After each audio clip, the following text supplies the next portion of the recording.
Hello viewers, welcome back to my channel Joyce's kitchen. আজকে ঢেঁড়সের একটি ইউনিক আর মজার রেসিপি আপনাদের সাথে শেয়ার করব।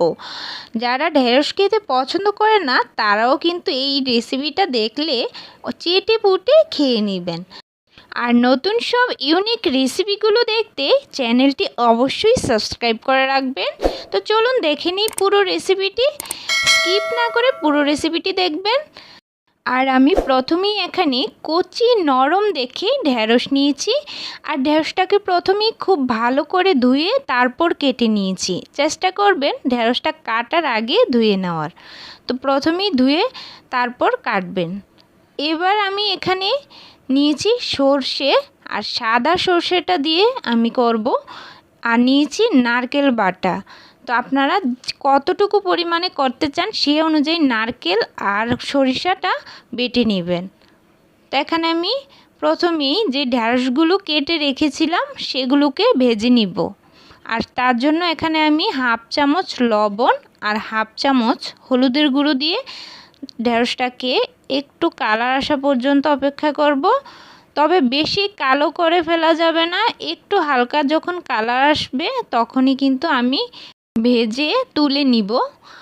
আর নারকেলের এই তরকারিটা কিন্তু ঢেঁড়সটাকে বেশি কালো করলে দেখতেও ভালো লাগবে না, আর খাওয়ার স্বাদটাও কিন্তু নষ্ট হয়ে যায়।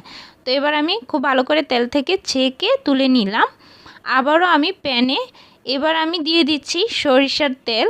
আর সরিষার তেলটা দিয়ে অবশ্যই কিন্তু রান্না করার চেষ্টা করবেন, তাহলে কিন্তু খেতেও অনেক স্বাদ হয়। আর প্রথমে আমি এখানে গোটা জিরে দিয়ে দিলাম, তারপর দিয়ে দিলাম তেজপাতা, আর যে নারকেলটা বাটা ছিল সেটা দিয়ে দিচ্ছি। আর সর্ষেটা কিন্তু আমি প্রথমে দিইনি, নারকেলটাকে আগে একটু হালকা ভেজে নিতে হবে। এবার আমি একটু ভালো করে নেড়ে নিলাম। আর তারপর এখানে হাফ চামচ লবণ আর 1 চামচ হলুদের গুঁড়ো দিয়ে দিচ্ছি। কাঁচামরিচ 2টার মতো কুচি করে কেটে নিয়েছি। আর 1 চামচ কাশ্মীরি লঙ্কার গুঁড়ো দিয়ে দিলাম, যেটা একটু কালার আসার জন্যই দিয়েছি। আর এখানে 1 চামচ চিনি আর হাফ চামচ জিরে বাটা দিয়ে খুব ভালো করে মিক্স করে নিলাম। এবার আমি নারকেলটাকে 2 থেকে 3 মিনিটের মতো নেড়ে ভেজে নিব।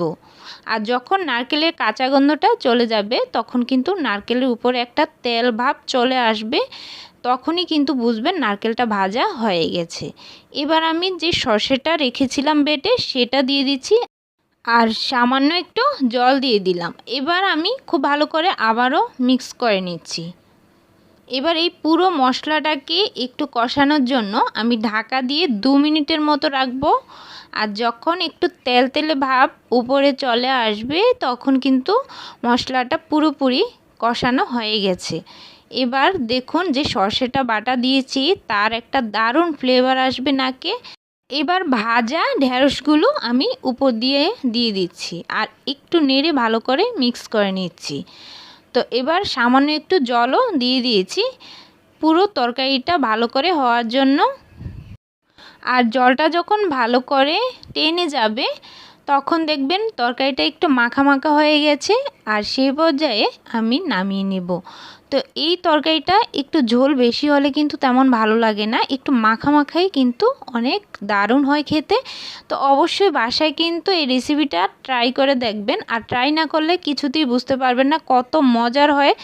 আর আমার চ্যানেলটি যদি সাবস্ক্রাইব করা না থাকে, চ্যানেলে নতুন হয়ে থাকলে অবশ্যই সাবস্ক্রাইব করে রাখবেন, আর বেল আইকনটি তো অবশ্যই অন করে রাখবেন, তাহলে পরবর্তী ভিডিওগুলো আপনার কাছে খুব সহজে চলে যাবে। তো আজকের মতো ভিডিওটি এ পর্যন্তই। সবাই সুস্থ থাকবেন, ভালো থাকবেন, ধন্যবাদ।